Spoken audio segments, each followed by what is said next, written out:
ချမ်းသာစွာအိပ်ဆက်ရခြင်းနဲ့လောကလူတွေပြောနေကြတဲ့ချမ်းသာစွာအိပ်ဆက်ရခြင်းဆိုတာနဲ့ဘုရားမြတ်စွာဟောကြားတော်မူခဲ့တဲ့ချမ်းသာစွာအိပ်ဆက်ရခြင်းဒီအိပ်ဆက်ရခြင်းနှမျိုးဟာ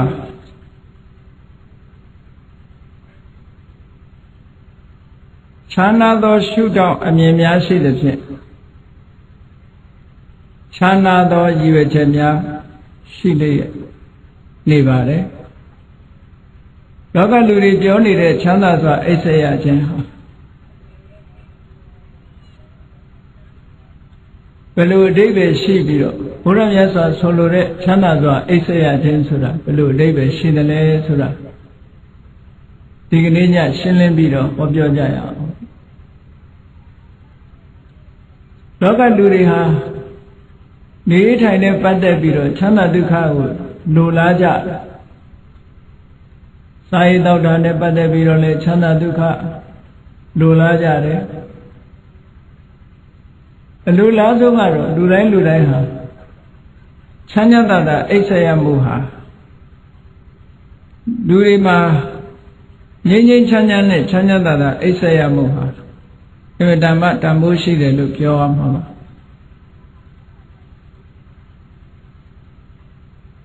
ဒါနဲ့ပတ်သက်ပြီးတော့မြတ်စွာဘုရားဟောကြားတဲ့ချမ်းသာစွာအိပ်ဆက်ရခြင်းရဲ့အဓိပ္ပာယ်ကအလွန်လေးနက်မှုရှိတယ်ဆိုတာကိုဟဋ္ဌကသုတ်တံကိုလေ့လာကြည့်ခြင်းဖြင့်သိရှိနိုင်ကြပါတယ်ချမ်းသာစွာအိပ်ဆက်ရခြင်းအဓိပ္ပာယ်ကိုဟဋ္ဌကသုတ်တံမှာမြတ်စွာဘုရားကရှင်းလင်းဟောကြားထားတာဖြစ်ပါတယ်အင်္ဂုတ္တရနိကေမှာဟဋ္ဌကသုတ်ဆိုတာပါရှိတယ်တခါတော့ကမြတ်စွာဘုရားသခင်ကိုရောမြတ်အာလဝီပြည်အနီးနားကနွားအုပ်ကြီးဖြတ်တန်းသွားလာတဲ့တောထန်းတနေရာတိန်တပါဝနလို့ခေါ်တဲ့ရင်းတိုက်တောထဲမှာရှိတဲ့အရွက်ကျဲကျဲနဲ့ရှိတဲ့ရင်းတိုက်ပင်ကြီးတစ်ပင်ရဲ့အောက်မှာရှင်တော်ဘုရားဟာနားနေခဲ့တာဖြစ်ပါတယ်အဲ့ဒီအချိန်ကရာသီဥတုကလည်းအမြဲတမ်းအေးမြတဲ့ဆောင်းရာသီဖြစ်တယ်ဆောင်းရာသီဖြစ်တော့ရင်းတိုက်ပင်ကအရွက်တွေဟာလည်းပဲကျွေတဲ့အရွက်ကကျွေလာတော့အပေါ်မှာကြည့်လိုက်ရရင်ကျိုးတို့ကျဲတဲ့အနေအထားမျိုးရှိတယ်မြတ်စွာဘုရားသရင်သုံးတဲ့တစ်ပင်ပတ်ဝန်းကျင်မှာလည်းပဲဖြတ်တန်းသွားလာထားတဲ့နွားအုပ်တွေရဲ့ခြေရာတွေကအနှံ့အပြားဖြစ်လို့ရေပေါ်မှာနွားခြေရာဈာကနေထွက်လာတဲ့သုဒ္ဓဖွယ်ဖြစ်နေတဲ့မာကျောလာတဲ့မြေတွေကလည်းပဲအပေါ်မှာစုံစုံချွန်ချွန်နေတက်နေတော့ထိုခြင်းနဲ့ပင်အောက်ရောက်အောင်လမ်းလျှောက်ဖို့ဆိုတာခဲရင်တဲ့အနေထားမှာရှိတယ်ပေါ့နွားခွာရာကြားကထွက်တဲ့မားနေတဲ့မြေကိုနွားခွာရာစုလို့ဒီလိုခေါ်တယ်စုကဲ့သို့ခြုံပြီးတော့နေတယ်အဲ့ဒီပုံမှာလမ်းလျှောက်ဖို့ဆိုတာမြေတွေကအလွန်မာတဲ့အတွက်ကြောင့်ဖဏမပါပဲလမ်းလျှောက်မယ်ဆိုလို့ရှိရင်အမတန်လျှောက်ရခက်တဲ့အနေအထားပေါ့မြတ်စွာဘုရားသခင်ကိုရောမြတ်ကလည်းအရွက်ကျိုးတို့ကျဲတဲ့ရှိတဲ့ရင်းနိုင်ပင်ကြီးရဲ့အောက်မှာမြက်ကလေးတွေခင်းပြီးတော့ရက်ဖြာလေးပေါ်မှာထိုင်နေတာတပါးတဲ့အာလူပြည်နားမှာအဲ့ဒါလို့သတင်းသုံးနေတဲ့အချိန်နန်းနေစောစောအာလူမြို့ထဲကနေထွက်ပြီးတော့ရင်းနိုင်တော်ဘက်ကိုကျမကြီးအတွက်လမ်းလျှောက်ကြ တောတန်းကိုဖြတ်တန်းပြီးတော့လမ်းလျှောက်လာတဲ့ထဲမှာဟထကအာလဝကဆိုတဲ့မင်းသားတဦးလည်းပါလာတယ်ပေါ့ဟထကအာလဝကမင်းသားဆိုတာဒီနေရာမှာဘယ်သူလဲလို့ဆိုလို့ရှိရင်အလုံးကြောက်ကြတဲ့ဇာလံတစ်ခုပါအာလဝီပြည်ကြီးရဲ့အနီးနားမှာတောတန်းတနေရာကညောင်ပင်ကြီးအုပ်အုပ်ဆိုင်ဆိုင်ရှိတယ်အဲ့ဒီညောင်ပင်ကြီးအနီးပါးမှာအာလဝကဘီလူကြီးရဲ့ဗိမာန်ရှိတယ်လို့ပြောတယ်သို့တော်လူတွေမြင်ရတာတော့ညောင်ပင်ကြီးပဲမြင်ရတယ်အာလဝကဘီလူကြီးရဲ့ဗိမာန်ကိုမမြင်ရဘူးအာလဝကဘီလူကြီးကညောင်ပင်အောင်ဝင်ရောက်တဲ့ပုဂ္ဂိုလ်တိုင်းကိုသူကအပိုင်စားရထားတယ်ဒါကြောင့်ညောင်ပင်အောင်ဝင်လာလို့ရှိရင်တော့သူ့အစာဖြစ်ကြရတာများတယ်ပေါ့ဖြစ်ရပုံကတော့တနေ့မှာအာလူကြီးဘုရင်ကြီးကအချမ်းရံနေနဲ့တောကစားထွက်တာတောကစားထွက်တဲ့အခါမှာသမင်းတစ်ကောင်တွေ့တော့ကိုယ်စီဝန်ချပြီးတော့ဝန်တာတွေကိုယ်စီနဲ့ကိုတာဝန်ပေးထားပြီးတော့ထိုသမင်းကိုအမိဖမ်းဖို့အတွက်ဝိုင်းရံထားကြတယ်အဲ့ဒီလိုဝိုင်းရံထားပြီးတော့သမင်းကိုခြောက်တဲ့အခါမှာအမတန်အကင်းပါတဲ့သမင်းကဘယ်ဘက်ကထွက်ရမယ်ဆိုတာကြည့်လိုက်တဲ့အခါကျတော့ဘုရင်ကြီးဘက်ကနည်းနည်းလူအုပ်နေနေတာမြင်တော့ဘုရင်ကြီးဘက်ကထွက်ဖို့ကြိုးစားအဲ့ဒါလိုကြိုးစားပြီးတော့သမင်ကထွက်ပြေးသွားတယ်ပေါ့ဘုရင်ကြီးတာဝန်ကျတဲ့အပိုင်းကနေပြီးသမင်ကလွတ်သွားတော့ဒါပဲမြန်မာတွေပြောနေကြတာရွှေသမင်ဘယ်ကထွက်မင်းကြီးတာကထွက်ဆိုတာအဲ့ဒါလိုလွတ်သွားတဲ့အခါကျတော့ဘုရင်ကြီးကမာနတွေတက်လာပြီးမခံနိုင်ဘူးပေါ့အများကနေပြီးတော့သေယောမာကိုမခံနိုင်သည့်အတွက်ကြောင့်ကြိတ်ပြုံးညမှာကိုမခံနိုင်သည့်အတွက်ကြောင့်သူ့ရဲ့ရဲစွမ်းတတ္တိပလအစွမ်းပြပြီးတော့သမင်ပြေးတဲ့နောက်ကနေလိုက်တယ်နောက်ဆုံးတော့သမင်တွေဟာပြေးနိုင်တယ်များပြေးပြီးမပြေးနိုင်တဲ့အချိန်ကျတော့လဲဆင်းပြီးတော့ခံကြတာပေါ့အဲ့ဒီအချိန်မှာဘုရင်ကြီးဟာသမင်ကိုအရာဖမ်းတပ်ဖြတ်ယူပြီးတော့တကယ်တော့သမင်သားစားခြင်းလို့တော့မဟုတ်ဘူးအပျော်ပါလောက်ကြတာအဲ့ဒီသမင်ကောင်ကိုပိုင်းပြီးတော့ထမ်းလာခဲ့တယ်ဒီသမင်သူရအောင်ဖမ်းနိုင်တယ်ဆိုတဲ့စွမ်းရည်တတ္တိကိုပြခြင်းလို့သမင်ကိုထမ်းယူခဲ့ပြီးတော့မောမောပန်းပန်းနဲ့ခုနကညောင်ပင်ကြီးအောက်မှာချပြီးခဏနားနေတာဒီအခါမှာဘုရင်ကြီးကအန္တရာယ်ကြုံလာတယ်ပေါ့အာလဝကဘီလူကြီးရဲ့ပိုင်တဲ့ထဲရောက်သွားတော့အာလဝကဘီလူကြီးကနေပြီးဘုရင်ကြီးကိုဖမ်းလိုက်တယ်ပေါ့ဖမ်းလိုက်တော့ဘုရင်ကြီးကကြောက်လန့်ပြီးတော့သူ့ကိုမစားပါနဲ့သမင်သားပဲစားပါလို့ဆိုပြောတော့အာလဝကဘီလူကြီးကရဲတယ်တဲ့ဘုရင်ကြီးကိုယ်တိုင်လည်းသူ့ပစ္စည်းပဲတဲ့သမင်ကြီးကလည်းသူ့ပစ္စည်းပဲငါပစ္စည်းနဲ့ငါ့ကိုအယောင်းဝယ်မလုံးနဲ့ပေါ့သမင်လည်းငါပိုင်တာပဲမင်းလည်းငါပိုင်တာပဲဆိုတော့ဘုရင်ကြီးကခက်ကြုံတယ်သူကပြောတယ်ငါသာမန်ပုဂ္ဂိုလ်မဟုတ်ဘူးဟောဒီအာလူပြည်ကြီးကိုပိုင်တဲ့ဘုရင်ငါ့ကိုစားရင်မင်းဒီတနေ့ပဲစားရမယ်ငါ့ကိုလွတ်လိုက်မယ်ဆိုရင်မင်းငါနေ့စဉ်နဲ့အမျှတနေ့ကိုလူတယောက်ထမင်းအုပ်နဲ့ပို့ပေးမယ်ဆိုတော့အာလောကဘီလူကြီးကစဉ်းစားပြီးတော့လက်ခံတယ်အင်းသူပြောတာဟုတ်တယ်နေ့စဉ်နဲ့အမျှပင်ပင်ပန်းပန်းမခံရဘဲနဲ့လူသားစားနေရမယ်ဆိုရင်ပိုးအဆင်ပြေတယ်သို့တော့သစ္စာတည်ရမယ်သစ္စာဆိုခိုင်းတယ်မင်းမှာသစ္စာလူမှာဂတိမင်းဆိုတာသစ္စာရှိရပြောထားရင်ပြောထားတဲ့အတိုင်းလုပ်ရတယ်ပေါ့ဘုရင်ကြီးကသစ္စာဆိုတယ်နေ့စဉ်နဲ့အမျှ သူနန်းတော်ကနေပြီးတော့သူစီမံခန့်ခွဲပေးတဲ့သမင်းအုပ်ရွက်လာတဲ့လူကိုစားပိုင်ခွင့်ပေးလိုက်တယ်အဲ့ဒီလိုစားပိုင်ခွင့်တနေ့ကိုတယောက်မှန်မှန်ပိုးဆက်ပြီးတော့ပေးမယ်လို့သူကအာမခံလိုက်တယ်အကယ်၍မပေးနိုင်တဲ့နေ့ဆိုလို့ရှိရင်သူကိုယ်တိုင်ဘလူရဲ့အစာဖြစ်ရဒီလိုထားတာအဲ့ဒါလို့သစ္စာပြုတ်ခဲ့ရတာဆိုတော့အာလောကဘီလူကြီးကလွတ်လိုက်တယ်အာလောကဘီလူဆိုတာအဲ့ဒီချိန်တုန်းကဘုရားတရားတန်ခါကိုမကြည်ညိုသေးတဲ့မိစ္ဆာဘလူကြီးပေါ့အမှန်တမ်းကြမ်းကြုတ်တယ်အဲ့ဒါလို့ဘုရင်ကြီးစီကအခွင့်အရေးရလိုက်တဲ့အခါကျတော့ဘုရင်ကြီးကိုလွတ်လိုက်တယ်နန်းတော်ပြန်ရောက်တဲ့အခါကျတော့အမတ်ကြီးတွေနဲ့အစည်းအဝေးခေါ်ပြီးတော့သူ့ရဲ့ဘုရင်ကြီးကသူလောက်ကင်ခဲ့တဲ့ကိစ္စတစ်ခုကိုပြောပြပညာရှိမတ်ကြီးတွေကစဉ်းစားကြတယ်ရှင်မင်းကြီး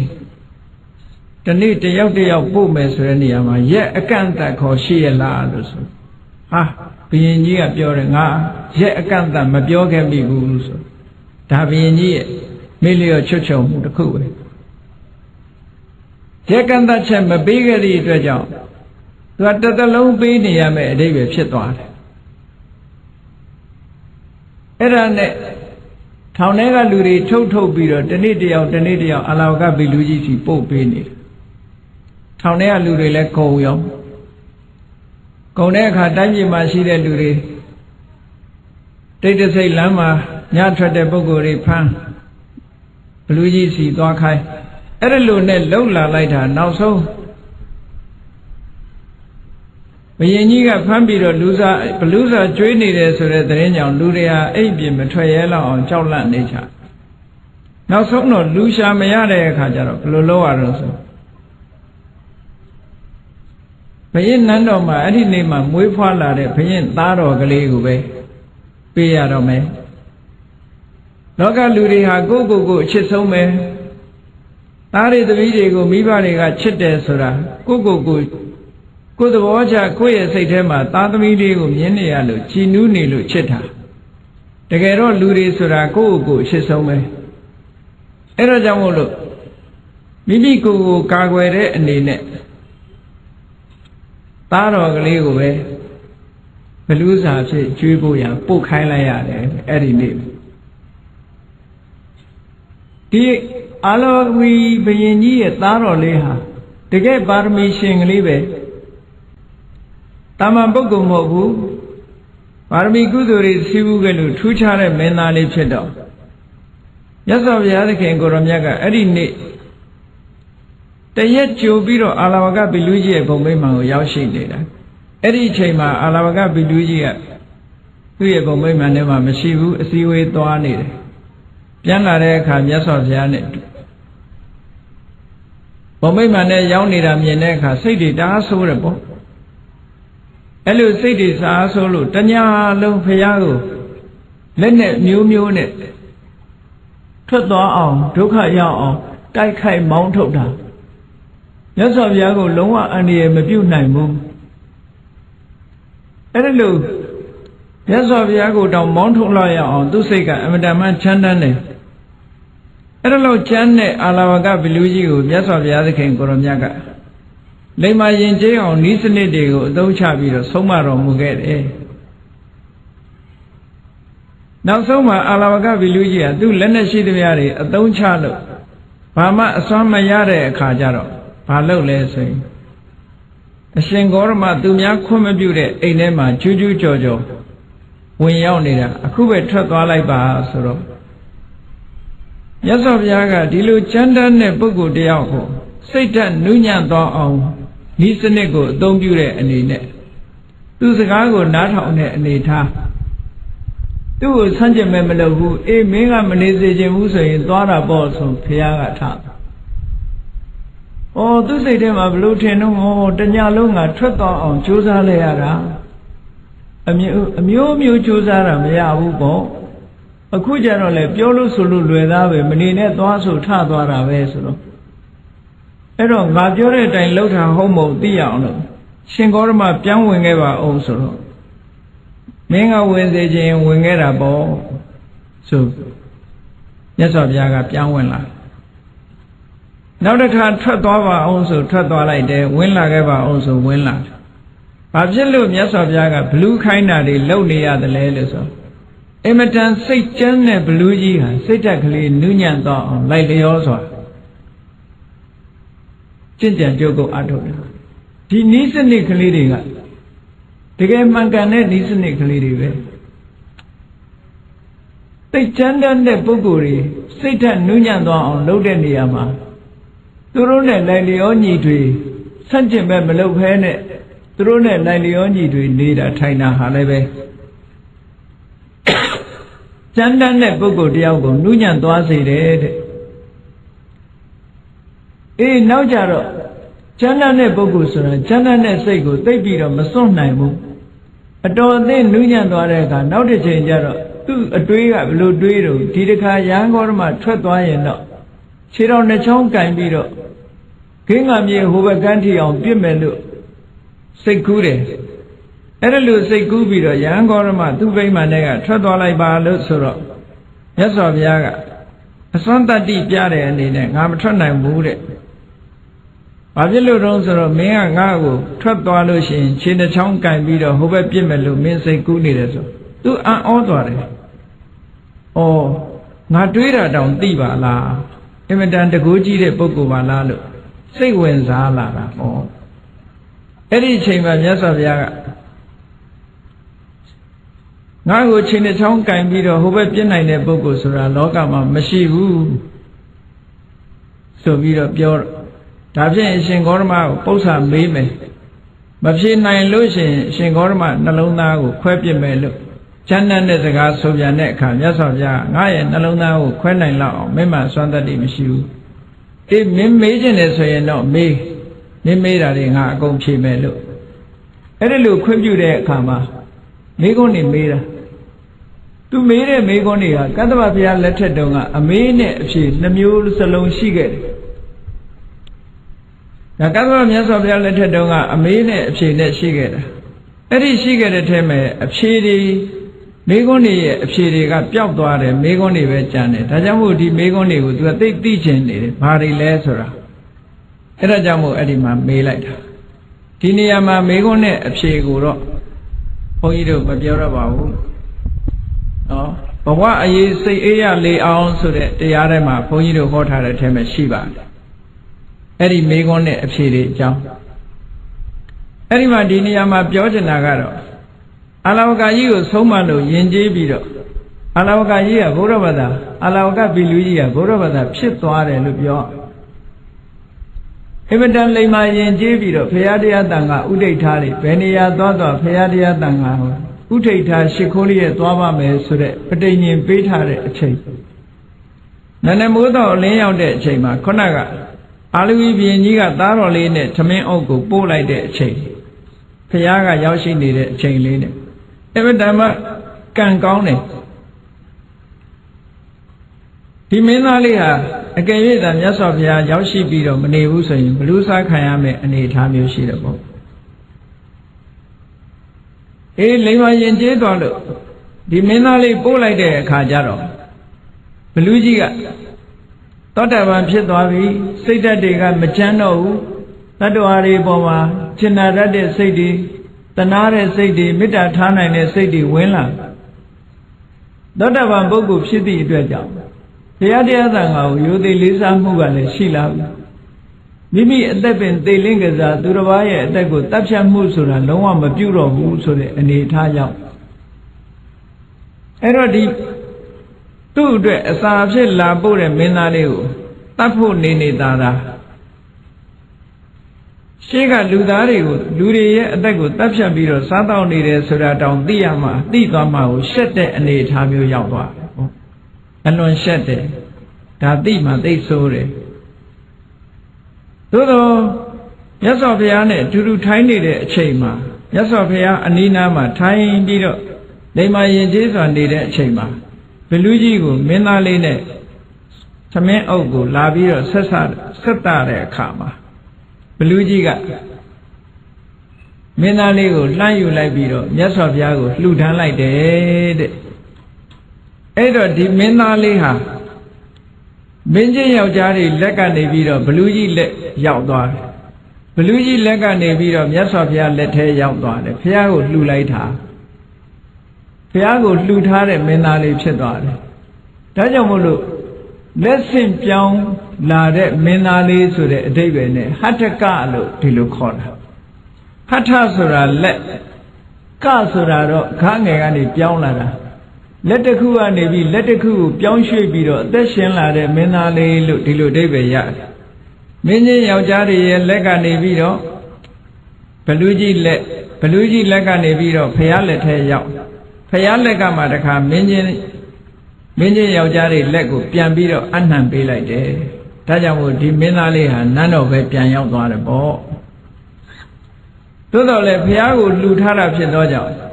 ခုခေတ်စကားနဲ့ပြောမယ်ဆိုရင်မြတ်စွာဘုရားရဲ့မွေးစားသားဖြစ်သွားပြီပေါ့အဲ့ဒါလို့ဘုရားရဲ့မွေးစားသားဖြစ်တဲ့ဟတ္ထကဆိုတဲ့ဒီမင်းသားဟာသာသနာတော်မှာအလွန်ထင်ရှားလာတဲ့မင်းသားတဦးဖြစ်လာအရွယ်ရောက်လာတဲ့အခါမှာသူ့ရဲ့နောက်ကဥပဒကာတွေ900အချမ်းရံနဲ့အမတန်မှစီစီလုံးလုံးရှိတယ်ဟတ္တကဟာသူ့နောက်ပါဥပဒကာ900ကိုသူကစီးလုံးထားတဲ့နေရာမှာအလွန်အစွမ်းထက်အခြားပရိသတ်တွေတဲ့သူကစီးလုံးညီညာမှုရှိတယ်ဒါကြောင့်မို့မြတ်စွာဘုရားကဥပဒကာဒါယကာတွေကိုသာသနိကဘွယ်တူးတွေပေးတဲ့အခါမှာဟတ္ထကအာလာဝကကိုလည်းပဲဘွယ်တူးတစ်ခုထည့်ပြီးတော့ပေးထားတယ်အဲ့ဒီဘွယ်တူးကတော့ဘာလဲဆိုရင်သင်္ဃဝတ္ထု၄ပါးဖြင့်နောက်လိုက်နောက်ပါတို့ကိုစီယုံတဲ့နေရာမှာထူးချွန်ဆုံးဆိုတဲ့ဘွဲကိုပေးတယ်စီယုံမှုထူးချွန်စုပေါ့စီယုံတဲ့နေရာမှာအလွန်ထူးချွန်တယ်လို့ဟတ္ထကအာလာဝကမင်းသားလေးကိုဒီလိုဘွဲပေးထားသူဟာတမ္မာပုဂ္ဂိုလ်မဟုတ်ဘူးနောက်ကြတော့သောတာပန်တဂရဂံနဲ့နောက်ဆုံးအနာဂတ်အဆင့်ထိအောင်ရောက်သွားပြီသာသနာတော်မှာထင်ရှားတဲ့မင်းသားလေးတစ်ပါးဖြစ်လာပြီပေါ့သူ့မှာအံ့ဩဖွယ်ကောင်းတဲ့အံ့ဖွယ်ကောင်းတဲ့အရည်အသွေးတွေကဘာတွေတုံးဆိုရင်သူဟာတရားတရားသိကောင်းတယ်တဲ့တရားတရားကောင်းတဲ့နေရာမှာအလွန်ထင်ရှားတယ်တရားတရားကောင်းတယ်နောက်ကိုချင်းသီလနဲ့ပြည့်စုံတယ်ကိုချင်းသီလနဲ့ပြည့်စုံတဲ့နေရာမှာလည်းပဲအလွန်ထင်ရှားတယ်နောက်တစ်ခုကမကောင်းတာလုပ်ရမှာမဟုတ်တာပြောရမှာမဟုတ်တာကြံစီရမှာအလွန်ရှက်တတ်တယ်ဆက်ဆုပ်တတ်တယ်မကောင်းတာလုပ်ရမှာမကောင်းတာပြောရမှာမကောင်းတာကြံရမှာအလွန်ကြောက်လန့်တတ်တယ်ဟိရိဥတ္တပနဲ့ပြည့်စုံတယ်လို့ဒီလိုပြောတာအေးဒါတွေမကဘူးဟတ္တကမင်းသားလေးဟာမြတ်စွာဘုရားထံကတရားဓမ္မတွေနာယူပြီးယဟန်တော်ရှင်မြတ်တွေစီကယဟန္တာရှင်မြတ်တွေစီကတရားဓမ္မကိုနာယူထားလို့တရားဓမ္မနဲ့ပတ်သက်လာလို့ရှိရင်ဘုဒ္ဓတွေအများကြီးရှိတယ်တဲ့ဘုဒ္ဓတွေအများကြီးရှိတယ်နောက်တစ်ခုကတော့တရားတရားကောင်းတဲ့ပုဂ္ဂိုလ်ဖြစ်သည့်အားလျော်စွာအမြဲတမ်းစွန့်လွတ်လှူဒန်းမှုရရောမှုဆိုတဲ့စာကခုံနဲ့လည်းပြည့်စုံတယ်နှမျောတွန့်တိုခြင်းမရှိဘူးဟတ္တကမင်းသားလေးဟာစွန့်ကြဲပိတ်ကန့်တဲ့နေရာမှာလည်းပဲအမတန်မှရရောတယ်နောက်ကုံတစ်ခုကတော့သူကပညာထက်မြက်တယ်လို့ဒီလိုဆိုတယ်ထက်မြက်တဲ့ပညာဆိုတာတာမန်အခြေခံပညာမျှတာမကဘူးသင်္ခါရတရားတွေကိုအနိစ္စဒုက္ခအနတ္တလို့ဖြစ်မှုပြည့်မှုတွေကိုရှုမြင်တဲ့နေရာမှာလည်းပဲသူပညာအလွန်ဆင်တန်းမြင့်တယ်သောတာပန်ကနေသဂရဂံကနေအနာဂံဆိုတော့ဝိပဿနာဉာဏ်ဟာအလွန်ရင့်တန်တယ်ပေါ့ဉာဏ်သာအဆင့်ဖြစ်ဖို့ရာဝိပဿနာဉာဏ်မျိုးသာသူ့မှာလိုနေသေးတာဟုတ်အဲ့တော့ဉာဏ်သာဖြစ်ဖို့ဝိပဿနာကြတော့အနာဂံဖြစ်တဲ့ဝိပဿနာတဲ့ပိုတဲ့အဆင့်မြင့်တယ်လို့ပြောအောင်ပါပေါ့အေးအဲ့ဒါလို့ထူးချွန်တဲ့ဟတ္တကမင်းသားလေးအံ့ဩဖွယ်သူ့ရဲ့ဂုံကြီးဂုံသွေးတွေရှင်မျိုးနဲ့ပြည့်စုံတဲ့နေရာမှာသူဟာဒီလိုထူးခြားပေမဲ့လို့ထူးခြားမှုကိုထုတ်ဖော်ပြောဆိုဖို့အလွန်ဝန်လေးတဲ့ပုဂ္ဂိုလ်တူတဲ့အဲ့ဒါကိုအပိစ္ဆလို့ခေါ်တယ်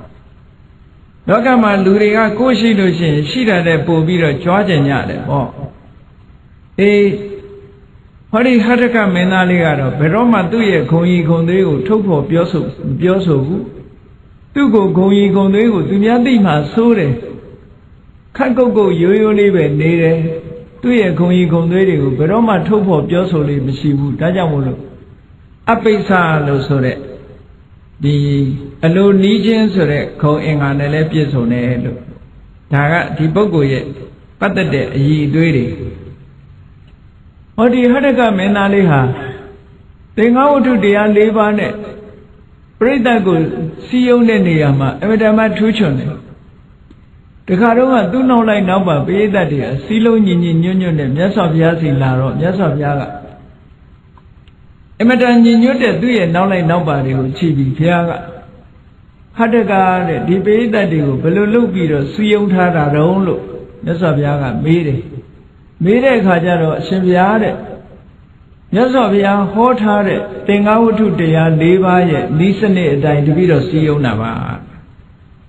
အသင်းအဖွဲ့လုပ်ပြီးတော့ဆောင်ရွက်ကြတဲ့ပုဂ္ဂိုလ်တိုင်းသင်္ဃဝတ္ထုတရား၄ပါးဆိုတာမှတ်သားပြီးတော့စီယုံတဲ့နေရာမှာအမတန်မှအရေးကြီးပါတယ်နော်အေးအစီယုံလုပ်ရုံနဲ့မကဘူးမိသားစုထဲမှာလည်းပဲစီယုံဖို့အမတန်မှအရေးကြီးတယ်ပေါ့မိသားစုဟာဒါအသေးငယ်ဆုံးသော society လို့ပြောရမှာပါလူတွေရဲ့ society ဟာမိသားစုတစ်ခုဟာ society လေးတစ်ခုပဲကိုယ်မိသားစုအတွင်းတောင်တချို့ကမစည်းရုံးနိုင်တဲ့အတွက်ကြောင့်တယောက်နဲ့တယောက်မတည့်ကြဘူးလေညီကိုမောင်နှမတွေတယောက်နဲ့တယောက်မတည့်ဘူးတဲ့နော်အမေနဲ့သားသမီးတွေနဲ့မတည့်ဘူးတဲ့အဖေနဲ့သားသမီးတွေနဲ့မတည့်ဘူးတဲ့မစည်းရုံးနိုင်ကြဘူးပေါ့အဲ့ဒီမစည်းရုံးနိုင်တာဘာကြောင့်လဲလို့ဆိုလို့ရှိရင်အခုပြောရတဲ့သင်္ဃဝတ္ထု၄ပါးဆိုစည်းရုံးဖို့ရာအတွက်ဒီအကြောင်းအချက်၄မျိုးအသုံးမချလို့ပဲဒါ four conditions of unity ပေါ့ four conditions of unity ဖြစ်ဖို့ရာအတွက်ဒီအကြောင်း၄မျိုးဟာအမှန်တမ်းအရေးကြီးတယ်ဒါကြောင့်မို့အသင်းအဖွဲ့လုပ်တဲ့ပုဂ္ဂိုလ်ပဲဖြစ်စေမိသားစုပဲဖြစ်စေတစုတဝိတဲ့နေတဲ့အချိန်ခါကာလမှာဟောဒီစီယုံရေးတရား၄မျိုးသင်္ဃဝတ္ထုတရား၄မျိုးဟာအမှန်တမ်းအရေးကြီးတယ်သင်္ဃဆိုတာစုစည်းပေးတာတဲ့လူတွေစည်းလုံးညီညွတ်နေအောင်စုစည်းပေးနိုင်တဲ့စွမ်းအားရှိတယ်အဲ့ဒီ၄မျိုးကဘာလဲလို့ဆိုရင်ဒါနပေးတာကမ်းတာရှိရမယ်စည်းလုံးညီညွတ်မှုအတွက်ပေးမှုကမ်းမှုဟာအမှန်တမ်းအကောင်းဆုံးသောစည်းလုံးဒါကြောင့်မို့ပေးကမ်းခြင်းသည်အောင်မြင်ရာဤလို့ပြောတာနော်ခုခေတ်လူတွေပို့ပြီးတော့သဘောပေါက်တာပေါ့ဘာဖြစ်ဖြစ်ပေးလိုက်လို့ရှိရင်ချောတယ်ပေါ့မပေးရင်မချောဘူးဟုတ်လားအရာရာဟာပေးလိုက်လို့ရှိရင်လုပ်ငန်းကင်တာချောမွေ့အောင်မြင်သွားနိုင်တယ်ပေါ့ဒါလည်းစည်းရုံးရေးတစ်ခုပဲဒါနဆိုတာပေးရကမ်းရတယ်မိသားစုအတွင်းမှာပဲဖြစ်စီပေးရကမ်းရတယ်နော်အမေဖေလှုပ်တဲ့ပုဂ္ဂိုလ်ကခရီးသွားတယ်ပြန်လာတဲ့အခါသားလေးအတွက်သမီးအတွက်ဆိုဟောဝဲလာပေးတယ်မွေးနေ့ဆိုရင်မွေးနေ့လက်ဆောင်လေးပေးတယ်သားသမီးတွေမွေးနေ့ဆိုရင်မွေးနေ့လက်ဆောင်လေးပေးတယ်လူကျင်နာလေးတွေဝယ်ပေးတယ်ဝယ်ပေးရင်ဟောသားသမီးကလည်းအမေကိုပို့ချစ်လာတယ်အဖေကိုပို့ချစ်လာတယ်ဟောသားသမီးဘက်ကကြည့်လို့ရှိရင်လည်းအမေအဖေကိုဘယ်တော့မှပြစ်မထားဘူးခင်းကောင်းလေးတစ်ခွက်ချက်ရင်အမေအိမ်ပို့ပေးတယ်အဖေအိမ်ပို့ပေးတယ်အမေကြိုက်တတ်တဲ့အစာလေးအဖေကြိုက်တတ်တဲ့အစာလေးဟောတယ်လို့ပေးတာအော်ဒီအဝတ်ကလေးကတော့အမေနဲ့တော်တယ်ဒီအဝတ်ကလေးကအဖေနဲ့တော်အော်မိဘဆိုတာသားသမီးကပေးပြီဆိုလို့ရှိရင်ဂုံယူပြီးတော့တပြပြဒါသားလေးကပို့လိုက်တာဒါကသမီးလေးကပို့လိုက်တာနဲ့ဆိုပြီးတော့ပေးလိုက်တာဆိုပြီးဂုံယူလို့မဆုံးဘူးအေးဒါကြောင့်မလို့ဒါဟာစီယုံရေးတစ်ခုပဲစီယုံတယ်ဆိုတာမေတ္တာနှောင်ကြိုးတဲပေးတာပဲတယောက်နဲ့တယောက်မေတ္တာချင်းစီးလုံးပြီးသွားတာဒီအဓိပ္ပာယ်ကိုပြောတာလူတွေကတဦးနဲ့တူမေတ္တာနှောင်ကြိုးဖြစ်ထိန်းထားနိုင်မှသာလျှင်စီယုံမှုဆိုတာမပြိုကွဲနိုင်ဘူးတဲ့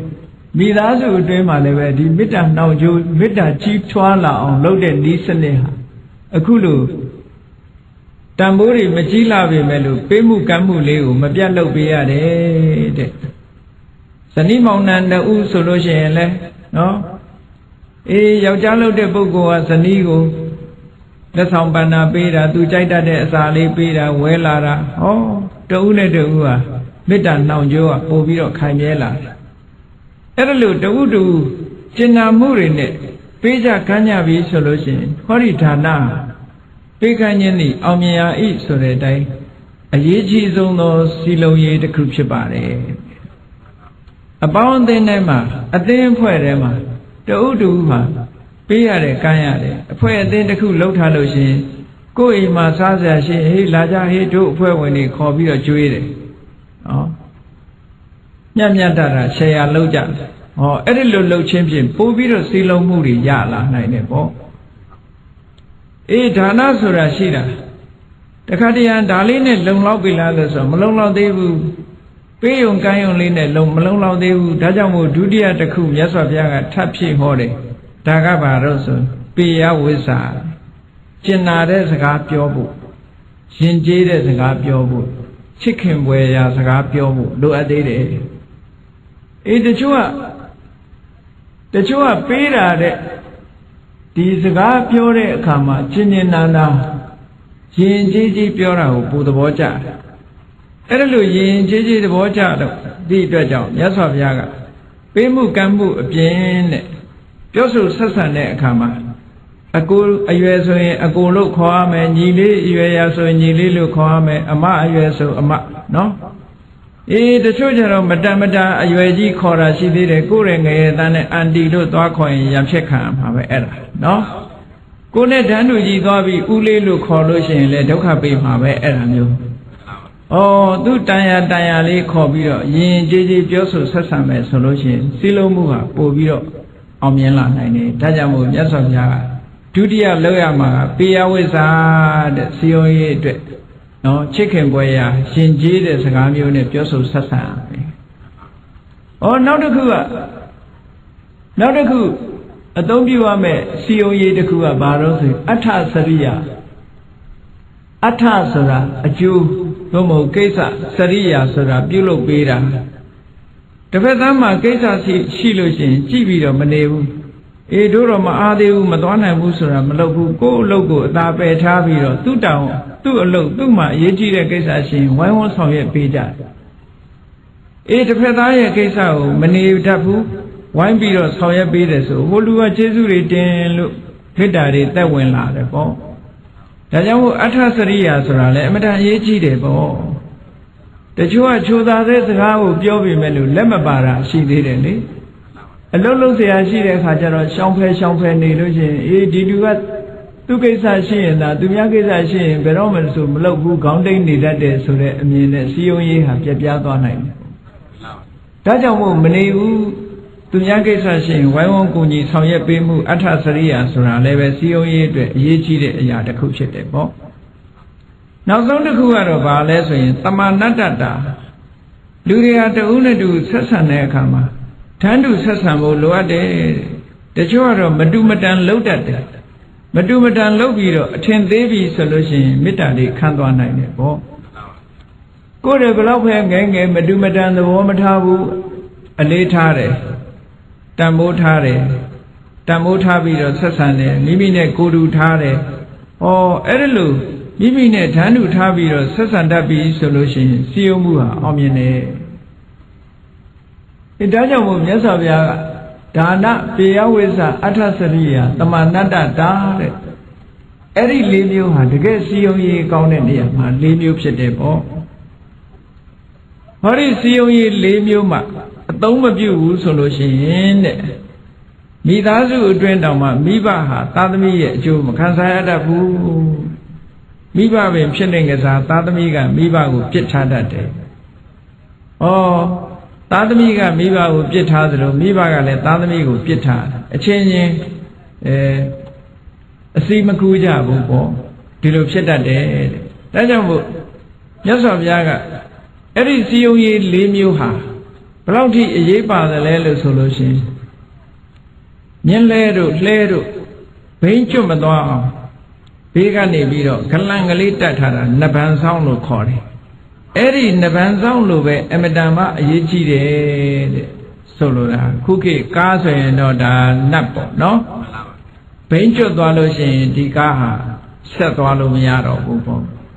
လောကကြီးဟာစစ်စစ်မပြတ်စီယုံရေးဟာအောင်မြင်နေဖို့ရာအတွက်ဟောဒီ၄မျိုးဟာအမတန်မှအရေးပါတဲ့အခန်းကဏ္ဍရှိတယ်လို့ဒီလိုဟောလို့တာအေးဟရကမင်းသားလေးကိုမြတ်စွာဘုရားကနေဒါလောက်များတဲ့ပရိသတ်ကိုဘလို့စုစည်းထားတာတော့ဘလို့စည်းရုံးထားတော့ဆိုတော့အရှင်ဘုရားဟောထားတဲ့ဒီသင်္ဃဝတ္ထုတရား၄ပါးအတိုင်းတပိတော့စီလုံးထားပါတယ်ဗျာတဲ့သူစီလုံးပုံလေးကတစ်မျိုးလူတွေကို၄မျိုးခွဲလိုက်တယ်လူတွေကို၄မျိုးခွဲလိုက်တယ်တချို့ကပေးတာကမ်းတာကြိုက်တဲ့လူရှိတယ်အဲ့ဒီလူပေးတာကမ်းတာကြိုက်တဲ့လူကိုဦးစားပေးပြီးတော့ပေးကမ်းတယ်ပေါ့အဲ့ဒီနည်းနဲ့စီယုံတယ်တချို့လူတွေကပေးတာကမ်းတာကိုသိပြီးတော့တန်ဖိုးမထားဘူးစကားပြောရင်မာပြောရင်ဟုတ်လားမကြိုက်ဘူးချိုချိုသားသားပြောမှကြိုက်တဲ့လူမျိုးကြတော့ချိုချိုသားသားပြောပြီးတော့စီယုံတယ်ပေါ့အေးတချို့ကပေးတာကမ်းတာလည်းအဓိကမထားဘူးချိုချိုသားသားပြောတာလည်းအဓိကမထားဘူးကိစ္စဝိစ္စရှိလို့ရှိရင်ဝိုင်းကူလုံးလို့ရှိရင်ကျေးဇူးတင်တတ်တယ်အဲ့ဒါကိုတန်ဖိုးထားတဲ့လူဆိုလို့ရှိရင်လေသူကိစ္စကိုခရီးတစ်ဆိုင်ဝမ်းဝမ်းဆောင်ရွက်ပေးတယ်အဲ့ဒီနည်းဖြင့်စီယုံတယ်အေးတချို့ကြတော့ပေးတာကမ်းတာလည်းအဓိကမထားဘူးချိုချိုသားသားပြောတာလည်းအဓိကမထားဘူးကိစ္စဝိစ္စဆောင်ရွက်ပေးတာလည်းအဓိကမထားဘူးသူအဓိကထားတာဘာတော့ဆိုရင်ကိုယ့်ကိုအထင်သေးမြင်လေးနဲ့ဆက်ဆံလာလို့ရှိရင်မခံနိုင်ဘူးတဲ့ဓာတ်နုထားပြီးဆက်ဆံတာကိုသဘောကျတယ်ဆိုတဲ့ပုဂ္ဂိုလ်တွေကိုဓာတ်နုထားပြီးတော့ဆက်ဆံပါတယ်တဲ့ဟောတာအာလဝကမင်းသားလေးကပိဋကတ်ကိုစုစည်းနီးစီယုံနီးပဲသူကအဲ့ဒါလို၄မျိုးခွဲပြီးတော့လူတွေရဲ့အကြိုက်အတိုင်းစုစည်းလိုက်တာနောက်တစ်ခုသူဖြည့်ဆွဲပြီးတော့လျှောက်တာလေးတစ်ခုရှိတယ်အရှင်ဘုရားတဲ့လောကလူတွေဟာဒီလိုစည်းရုံးရုံးနေမကဘူးတဲ့လူတွေဟာတပည့်တော်စကားနားထောင်မို့ရလောက်နားထောင်မို့ရနောက်တစ်ခုအကြောင်းကတော့တပည့်တော်ကပစ္စည်းဥစ္စာချမ်းသာတဲ့မင်းသားတစ်ပါးတဲ့ဟုတ်တယ်လောကလူတွေကရွှေရှိမှအမျိုးတော်တာလေဆင်းရဲတဲ့လူရဲ့စကားဆိုရင်နားထောင်မှာမဟုတ်ဘူးတဲ့တပည့်တော်ကချမ်းသာတယ်ချမ်းသာတဲ့မင်းသားဂုဏ်ရှိတဲ့မင်းသားဆိုတော့တပည့်တော်ဘာပြောရဟောဆင်းရဲပြီဘာမှစားစရာမရှိဘူးဆင်းရဲမွဲတေတဲ့လူတယောက်ကဥဆောင်မယ်ဆိုရင်ဘယ်သူမှလိုက်မှာမဟုတ်ဘူးအဲ့တော့ချမ်းသာဖို့ဆိုတာလည်းပဲလိုအပ်သေးတယ်တဲ့ဆိုလိုတာကဓနဂုံလေးကလည်းရှိရအောင်ဒါကြောင့်လူတိုင်းဟာချမ်းသာအောင်တော့ကြိုးစားကြအောင်ကြိုးစားကြပစ္စည်းဥစ္စာနဲ့ပြည့်စုံအောင်ကြိုးစားပစ္စည်းဥစ္စာနဲ့ပြည့်စုံပြီဆိုလို့ရှိရင်လူရဝင်လာလူရဝင်တယ်လူလောကကိုကရွှေရှိမှအမျိုးတော်တယ်ဘူဒီတီမှအမျိုးတော်တယ်ဆိုတာဒါတကယ်ပဲစားစရာမရှိဘူးဆိုရင်အမျိုးတော်မှပဲမတော်ပါဘူးလှုပ်ချင်တယ်နော်အေးစားစရာရှိပြီသိပြီးတော့အောင်မြင်လာပြီကြီးပွားလာပြီယာရုတွေကြီးလာပြီဆိုရင်ကြမ်းဖန်ပြီးတော့အမျိုးဆက်တယ်ကြမ်းဖန်ပြီးတော့အမျိုးဆက်တယ်အဲ့ဒီလိုယာရုလည်းမရှိဘူးစီးစိမ်ဥစ္စာလည်းမရှိဘူးဆိုတဲ့ပုဂ္ဂိုလ်ကြတော့ကြမ်းဖန်ပြီးတော့အမျိုးတွေကနေပယ်ထုတ်တယ်ဒါလူတွေရဲ့သဘာဝကိုပြောပြတာနော်အဲ့ဒါကြောင့်မလို့အလဝကမင်းသားကလျှောက်တယ်ဟတ္တကမင်းသားလျှောက်တယ်ရှင်ဗျာတဲ့တပည့်တော်စကားလူတွေကနားထောင်မှာပေါ့တဲ့တပည့်တော်ကဘာဖြစ်လို့လို့ဆိုရင်ချမ်းသာကြွယ်ဝတဲ့ပုဂ္ဂိုလ်တယောက်ပါတဲ့ပေးနိုင်ကမ်းနိုင်တဲ့လူတယောက်ပါတဲ့အဲ့ဒါလည်းပဲသူစီယုံဖို့အောင်မြင်ခြင်းရဲ့အကြောင်းတစ်ခုပဲလို့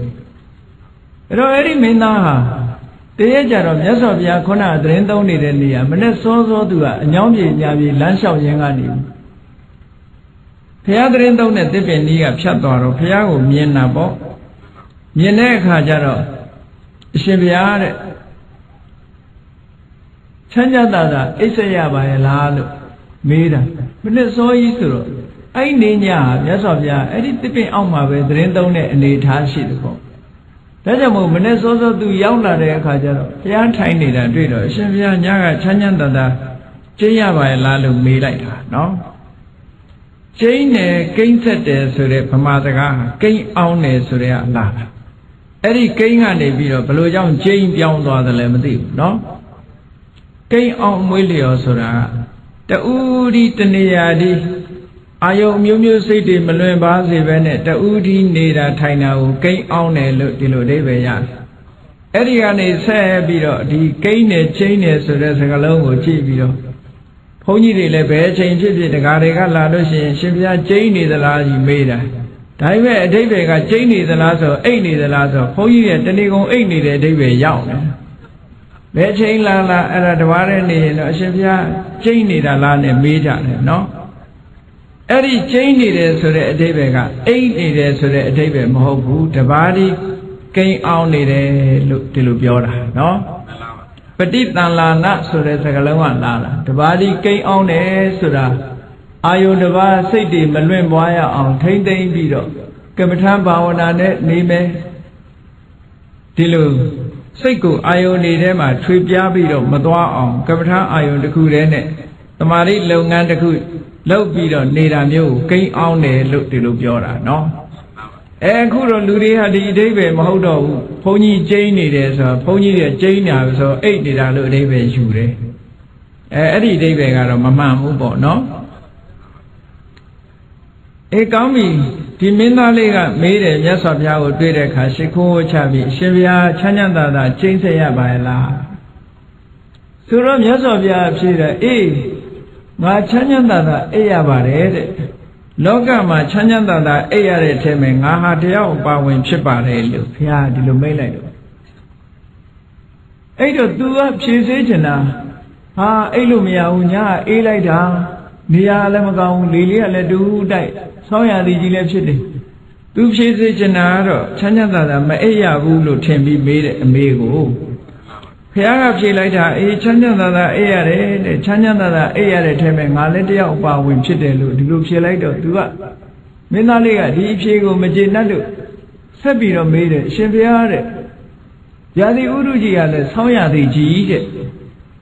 ဆောင်းရသည်မှာအေးဆုံးရက်ဟာရှိရရှိတယ်လို့ဆိုတယ်ပေါ့အဲ့ဒီခေတ်ကပေါ့ဒီခေတ်တော့ဒါတွေကမှန်ညီမမှန်တော့မှာပေါ့အန္တရထကလို့ခေါ်တယ်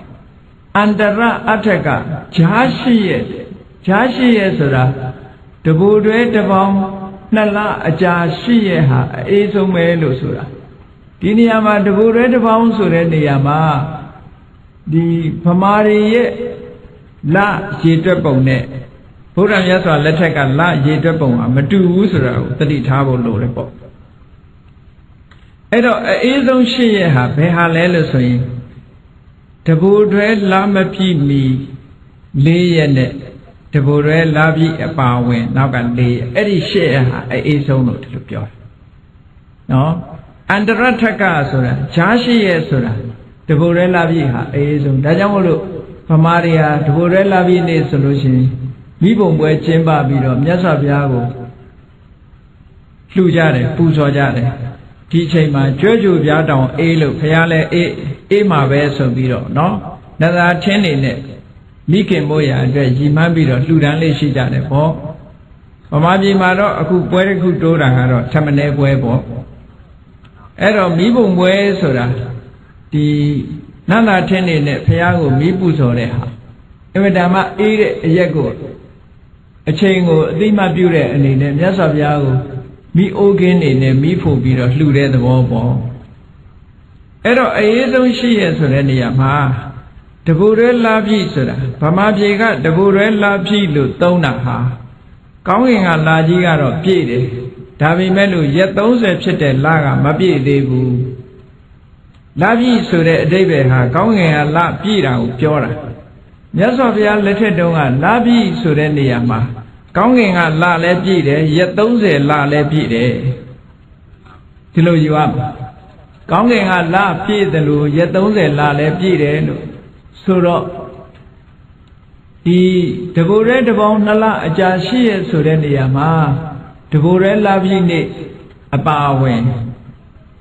နော်ရှိရကိုပြောတာအဲ့ဒီရှိရဟာစံချိန်တင်လောက်အောင်အေးတဲ့ရာသီလို့အန္တရထကဆောင်းရာသီမှာအေးဆုံးအချိန်လို့ဒီလိုသတ်မှတ်တယ်စာပေတွေထဲမှာပေါ့သို့သောရာသီဥတုတွေကခက်ပြောင်းလာတဲ့အတွက်ကြောင့်ပြောင်းလာတာကိုတော့တတိထားရမှာပေါ့အဲ့ဒီအချိန်တုန်းကအေးပေမဲ့လို့ခုချိန်ကျတော့အေးချင်မှအေးမှာပေါ့အဲ့ဒါတော့ထည့်စဉ်းစားရမှာဟိုချိန်တုန်းကဒီရာသီဟာအေးဆုံးပဲလို့ဆိုတယ်အဲ့တော့မြတ်စွာဘုရားသတင်းသုံးနေတဲ့အချိန်ကလည်းပဲအဲ့ဒီရှိရတဲ့ထဲကတရရဲ့မှာသတင်းသုံးနေတဲ့အချိန်ဖြစ်လို့ Hataka Menaga shouted, Shimpia, the Yadi Sonya di G. A Azum Pit, she at him, Yauni dead. Piro Lily, let the who died dead, Pamunjing a leve, Noari Chatan Donda Talu, Miri ale Menimania, Noakwa Zuri, Chondepido needed. A Shimpia the end down it. Jindai Pay, a Yudigale, Medan Juru Chedin. Oh, Saida Meshi wood. Auka Kent had a Yakenliale, Pavali ye. Diludea Muma, Nitaina Shipai Nane. Chanyanda, Ea Lazaro, eating a Chanyanda, Ea de Lusura. Velu David Valepia. Oh, do ni negaro, Yasovia, Chanyanda, Ea de Lutumetimu. Hold up, Soya di Jima, later who died needed, Dida Rema. Emetan Eden, no? Tingalia le pare, Tingalia le Emetan Eden, Lilia le Yaulia le tiny. Every chamber, Blue Chanyanda 8. Hoido de Senda Chido. Soya Dima, 8 being Trebido, O Balin and Nijivana. Blue Chana Maro, no? Chano Elo down Yama, Mohu. Todo yes of Yaga, eating a Chanyanda, A. Dogama Chanyanda, Ea de Boguri Dema, Nadia, Bawe Melu, Jolida, always absolute. Timinaga made. Eddie of Yasov Yaga. Ninga Mido Napsia Omede. Edo, Napio Mesago, Min and Yimpiali made, Napio made. Emedan Chana Jaware.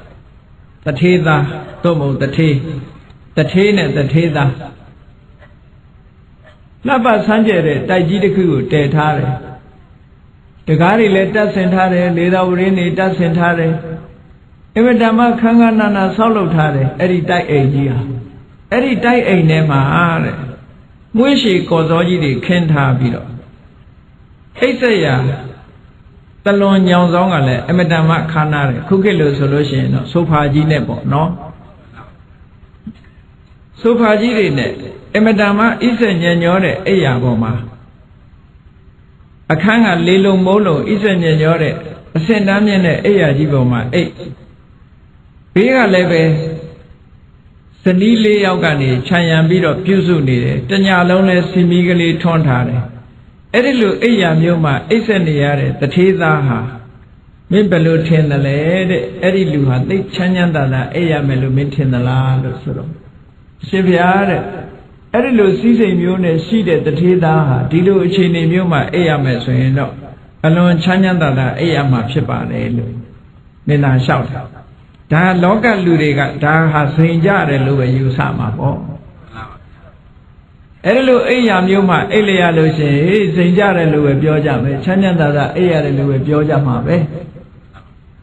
Dule Edi Dime Chi like that.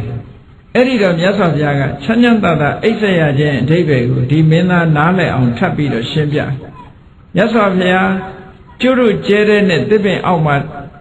Chisayara net, Konaga, Lilu Molum, Dajidema, Kanganana, Eya net, Isayara, Achaya, Abusu, Uyari net, Isayara. Tinaku, Yasov Yaga.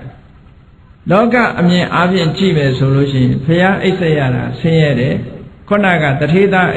Isayare Niaga, Madama Chanda. Da Loga Luria means. Oh, Yasov Yaga Shimbiade. Chide. Eri the Hida Maare. Raga Sati, Chipwala Lucian, Saint Naloha, Pubana Lake. Ragasura, Beroma, Alumajau, Dana Ragasura, Alumajabu, Saint Nalogo, Puban Sirade. Kusiamu, Pisida, Sasiamu, Pisida. Eri Kono Nalongo, Puban Sirade, Ragaja, Chipolade, a Puri. Eri a Puri, she named a solution. Plogone, Ayabo, Chanyanda, etc. Shanai Bamalade. Erilu. Ragasure, a twin buri, sing alonema, Pulone, a buri net a solution. To our senior, sending ye Isarabe. Edilu, sending ye Isaya Jane, a junction day. Ragasure, de Yao, Naha, Simpe Tavida Pitipo. Nama, sing alongo, Pubanzi, Ragasura, Nama, Mishigu, Soluraga, Yasovia, Uejaga. Payama, a twin boo, Mishigu, Paul. ခုနကအပြင်ကဘလောက်စိန်ကြကြအတွင်းကအပူနဲ့ဆိုရင်ဘယ်တော့မှချမ်းသာမှာမဟုတ်ဘူးပေါ့စိတ်နှလုံးအေးချမ်းမှုဆိုတာအပြင်နဲ့သိပ်ပြီးမဆိုင်ဘူးအတွင်းနဲ့ပို့ပြီးတော့ဆိုင်နေပေါ့အပြင်နေထားဘလောက်ကောင်းကောင်းနော်အပြင်နေထားဘလောက်ကောင်းနေအတွင်းသားကပူပန်မှုတွေရှိနေတဲ့ပုဂ္ဂိုလ်တယောက်ဟာဘယ်တော့မှချမ်းသာဖို့ရဆိုတာမရှိနိုင်ဘူးပေါ့အပေါ်ယံရွှေမုံကျဲအထဲကနောက်ချေးခံဆိုတာအတွင်းထဲကအပူတွေစုနေတဲ့ပုဂ္ဂိုလ်တယောက်ရဲ့နှလုံးသားဟာဘယ်တော့မှအေးချမ်းမှာမဟုတ်ဘူးမြတ်စွာဘုရားကငါရဲ့နှလုံးသားဟာဒါကဆိုတဲ့ပူပန်စေတတ်တဲ့တရားတွေလုံးဝကင်းရှင်းပြီးပြီတဲ့လုံးဝအကျွင်းကြံမရှိအောင်ပယ်ထားပြီးဖြစ်သည့်အတွက်ကြောင့်ငါဟာချမ်းချမ်းသာသာအိပ်ဆက်ရတာဖြစ်တယ်ပေါ့ဟောရာဂဆိုတဲ့အပူမရှိလို့ချမ်းချမ်းသာသာအိပ်ဆက်ရတယ်ထို့တူပဲဒေါသကြောင့်ဖြစ်တဲ့ပူပန်ဆင်းရဲမှုတွေဆိုတာရှိတယ်အေးကြည့်လေတယောက်နဲ့တယောက်မတည့်လို့စိတ်ကောက်နေမယ်ဆိုလို့ရှိရင်အိပ်ပျော်မှာမဟုတ်ဘူးလေအဲ့ဒီနေဟာအိပ်မပျော်ဘူးစိတ်ထဲမှာအလိုမကျဖြစ်နေလို့ရှိရင်ဒေါသတွေထွက်နေတဲ့ပုဂ္ဂိုလ်တယောက်ဟာအိပ်လို့မရဘူးဘလောက်ကောင်းတဲ့အိယာကြီးပေါ်တင်ပေးဒီပုဂ္ဂိုလ်ဟာတအုံနှွေးနှွေးနဲ့စိတ်ဆိုးပြီးတော့ဘယ်တော့မှစိတ်ထဲမှာချမ်းသာမှုရမှာမဟုတ်ဘူးဒီမြတ်စွာဘုရားကငါမှအဲ့လိုတအုံနှွေးနှွေးရင်ကိုပူနွေးစေတတ်တဲ့ပူလောင်စေတတ်တဲ့ဒေါသဆိုတာငါမှမရှိတော့ဘူးတဲ့လုံးဝဖယ်ရှားထားပြီးသားဖြစ်တယ်ဒါကြောင့်မို့လို့ငါရဲ့ရင်ဟာအေးနေတယ်ပေါ့အေးနေသည့်အတွက်ကြောင့်ငါဟာချမ်းချမ်းသာသာအေးရတယ်ထို့တူပဲမောဟအမှန်မသိတဲ့မောဟဟာလည်းပဲပြဿနာတွေကိုတက်စေတတ်တယ်ပြဿနာကိုတက်စေတတ်သည့်အတွက်ကြောင့်မောဟဟာလည်းပဲပူလောင်မှုကိုဖြစ်ပေါ်စေတတ်တဲ့သဘာဝတရားတစ်ခုပဲအဲ့ဒီပူလောင်မှုကိုဖြစ်စေတတ်တဲ့မောဟရှိနေတဲ့ပုဂ္ဂိုလ်တယောက်ဟာဘယ်တော့မှချမ်းချမ်းသာသာအိပ်ဆက်ရတာဆိုတော့မဖြစ်နိုင်ဘူးတဲ့အဲ့ဒီမောဟဆိုတဲ့တရားကိုငါတဏ္ဍာမှာအကျွင်းကြံမရှိအောင်ငါဖယ်ရှားထားပြီးသားဖြစ်တယ်ဒါကြောင့်မို့ငါရဲ့တဏ္ဍာမှာပူလောင်နှလုံးသားကိုပူလောင်စေတတ်တဲ့ရာဂဆိုတာလည်းမရှိဘူးဒေါသဆိုတာလည်းမရှိဘူးမောဟဆိုတာလည်းမရှိဘူးတခြားအကုသိုလ်တွေလည်းမရှိဘူးဒါကြောင့်မို့လို့နှလုံးသားကြည်လင်အေးမြပြီးတော့ငြိမ်းချမ်းနေတာအဲ့ဒါကြောင့်မို့လို့ငါရဲ့အိပ်ဆက်နားနေမှုဟာဘယ်နေရာပဲဖြစ်ဖြစ်အတွင်းကနှလုံးသားအေးချမ်းနေသည့်အတွက်ကြောင့်ဘယ်တော့ပဲဖြစ်ဖြစ်ချမ်းသာနေတာပဲလို့ဒီလိုဟောတာအဲ့တော့ဘုန်းကြီးတို့တွေကအပြင်ပံလေးကိုကြည့်ပြီးတော့ချမ်းသာတယ်လို့ပြောနေကြတာအတွင်းကပူလောင်နေတာကိုလူတွေကမသိဘူးအတွင်းပူနဲ့အပြင်ပူဆိုတဲ့နေရာမှာအပြင်ပူကခံနိုင်တယ်အတွင်းပူကမခံနိုင်ဘူးလောကလူတွေဒုက္ခရောက်နေတာဟာအတွင်းပူကြောင့်ဒုက္ခရောက်နေတာအတွင်းပူရှိလာလို့ရှိရင်အပြင်ပူတဲ့ဆိုးတယ်ပေါ့အပြင်ပူပူတာကတခဏမျှတာပူတာအတွင်းပူပြီဆိုလို့ရှိရင်တသံတရားလုံးဒုက္ခရောက်သွားနိုင်တယ်ပေါ့အေးဒီအခြေအနေတွေကိုရည်ညွှန်းပြီးတော့မြတ်စွာဘုရားသခင်ကိုရောမြတ်ကလောကမှာတဲ့အတွေ့အကြုံမှုတွေမရှိဘူးမုန်းတိမှုတွေမရှိဘူးမှားမှားယွင်းယွင်းဒီတွေ့ဝေမှုကြောင့်မှားမှားယွင်းယွင်းချွတ်ချော်မှုတွေမရှိဘူးဆိုတဲ့ပုဂ္ဂိုလ်တယောက်ဟာအမြဲတမ်းချမ်းသာသာအိပ်ဆက်ရတဲ့ပုဂ္ဂိုလ်ပဲဖြစ်တယ်တဲ့နှလုံးသားကိုပူလောင်စေတတ်တဲ့ကိလေသာတွေမကင်းသေးတဲ့ပုဂ္ဂိုလ်ဟာကိလေသာတွေနှလုံးသားထဲမှာမငြိမ့်သေးဘူးဆိုလို့ရှိရင်ထိုပုဂ္ဂိုလ်ဟာဘယ်တော့မှချမ်းသာသာအိပ်ဆက်ရတဲ့ပုဂ္ဂိုလ်ဆိုတာမဖြစ်နိုင်ဘူးလို့ဒီလိုဟတ္တကမင်းသားကိုရှင်းလင်းပြီးတော့မြတ်စွာဘုရားဟောတာအဲ့တော့မြတ်စွာဘုရားရဲ့အဓိပ္ပာယ်ကချမ်းသာသာအိပ်ဆက်ရခြင်းဆိုသည်မှာနှလုံးသားအပူငြိမ့်ပြီးတော့ကိလေသာခတ်သိမ်းငြိမ့်နေတဲ့ပုဂ္ဂိုလ်ရဲ့အိပ်ဆက်မှုသာလင်ချမ်းသာသာအိပ်ဆက်ရခြင်းလို့ဆိုနိုင်တယ်ကိလေသာအပူတွေရှိနေတဲ့ပုဂ္ဂိုလ်ရဲ့